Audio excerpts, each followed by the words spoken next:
Assalamualaikum dan selamat sejahtera. Seperti biasa, anda bersama dengan saya, Syukri Naha dalam Fenomena Agro. Penyakit akar merah, penyakit akar putih dan akar perang adalah penyakit yang berkaitan dengan isu penanaman pokok getah. Bagaimana ia merebak dan cara mengatasinya? Sama-sama kita saksikan. Sejarah pokok getah di Malaysia bermula pada tahun 1877 di Kuala Kangsar, Perak. Pokok getah tersebut masih berdiri kukuh di perkarangan pejabat daerah dan tanah di Kuala Kangsar dan kini menjadi antara tempat tumpuan pelancong yang datang ke negeri Perak. Sir Henry Ridley, pengarah kebun botani Singapura pada masa itu, telah mengedarkan biji getah yang disimpan di dalam poketnya untuk ditanam kepada orang ramai. Hasilnya, pokok hutan yang berasal dari Brazil ini ditanam secara meluas di Malaysia dan menjadi bahan komuniti ekspor utama negara. Seperti tanaman yang lain, pokok getah juga tidak terkecuali daripada mendapat penyakit yang boleh merosakkan pokok dan menyebabkan ia mati. Walaupun terdapat lebih dari 11 punca penyakit pokok getah, tetapi 3 penyakit utama ini sering menjadi masalah kepada para pekebun. 3 penyakit itu adalah cendawan lapuk, penyakit akar dan penyakit batang. Penyakit akar pula boleh dibahagikan 3 jenis yang utama, iaitu akar merah, akar putih dan akar perang. Untuk mengetahui pokok tersebut telah diserang penyakit, selalunya pekebun akan mengorek tanam di sekeliling pangkal pokok.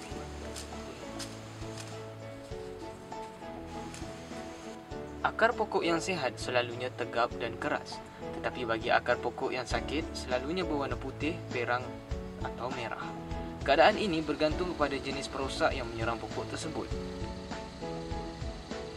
Pokok yang mengalami masalah penyakit akar putih diserang oleh kulat.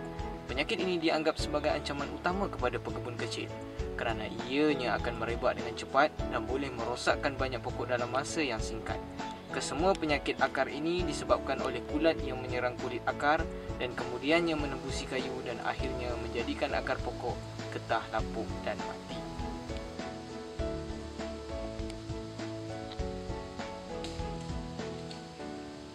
Justru itu, pihak Lembaga Getah Malaysia telah menggunakan sistem peparitan untuk mengelakkan penyakit akar daripada menjangkiti akar pokok yang sihat.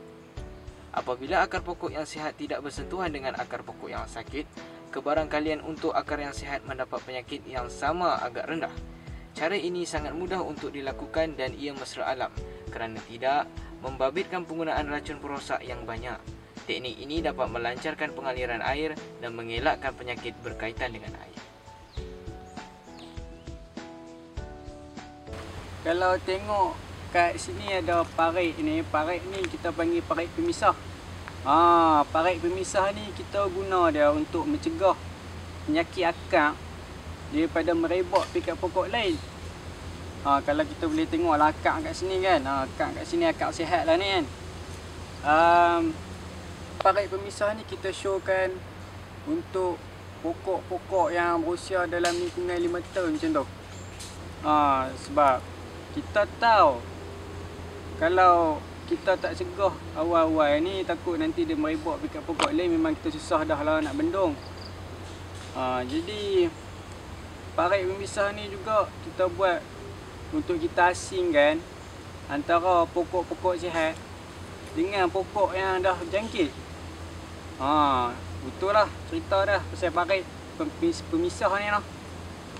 Bagi pokok yang menghadapi masalah penyakit akar, kesannya boleh dilihat ke semua bahagian pokok.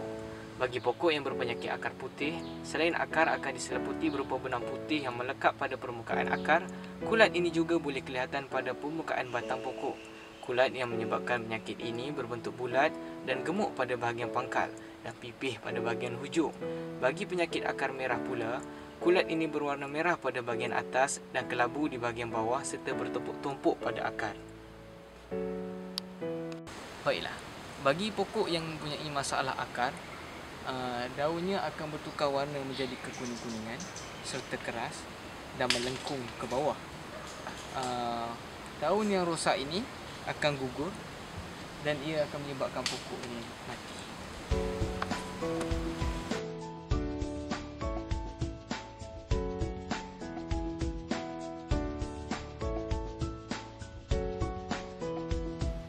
Walaupun tanaman getah telah berada di sini sejak lebih 100 tahun yang dulu, namun masalah penyakit pokok getah masih menjadi masalah utama kepada para pekebun.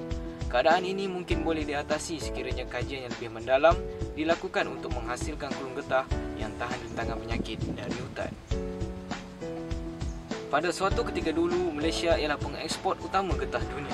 Tetapi kini negara menduduki tempat keempat selepas Indonesia, Thailand dan India. Kedudukan ini boleh diperbaiki jika kita mampu untuk mengatasi masalah penyakit dan perosak pokok getah sedia ada. Nampaknya sampai di sini saja dulu saya dapat bersama dengan anda. Diharapkan segala paparan sebentar tadi dapat memberikan input dan maklumat berguna kepada anda, teman setia Fenomena Agro. Sekiranya anda mempunyai cadangan ataupun komen, anda boleh terus menghubungi kami menerusi telefon ataupun email. Sekian saja untuk kita pada kali ini. Bertemu lagi kita pada episod yang akan datang. Akhir kata sebelum kita berpisah, sentiasa ingat, pertanian adalah perniagaan.